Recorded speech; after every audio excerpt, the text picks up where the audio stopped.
You have a child, possibly a school-age child, who's telling you that they're too sick to go to school.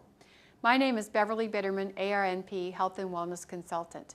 So you need to figure out, are they really sick? Do they really need to stay home? Or are they faking it? Is there some other reason that they don't want to go to school? So I'm going to presume that because you're asking this question, that there's not something obviously wrong with them.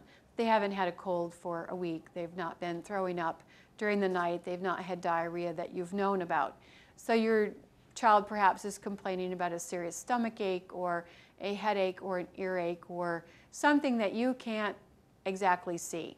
So what you're wanting to do here is a couple of things.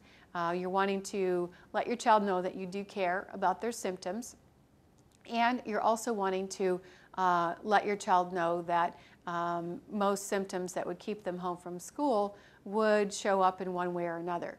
A good first step to do would be to take a child's temperature and see what that is. Of course, if it's high, then that would indicate perhaps your child isn't faking it and would need to perhaps stay home, unless you think your child is really old enough to have done something like swallowed hot water or something of that vein, but most kids aren't quite that crafty.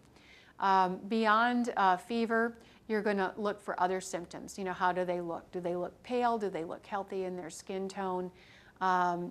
Do you know that there's some reason why your child might not want to go to school? Maybe they're being bullied at school.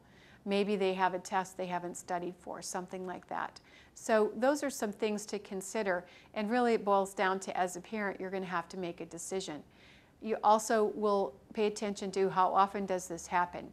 So a child who one time does this, you know, maybe it's not so awful to let them stay home. But if it becomes a pattern, then you're wanting perhaps to seek help from perhaps a behavioral counselor or someone like that who can help you out.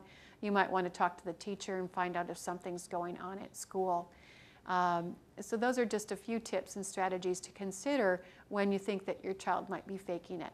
My name is Beverly Bitterman, ARNP, Health and Wellness Consultant, and I wish you great luck in raising your child.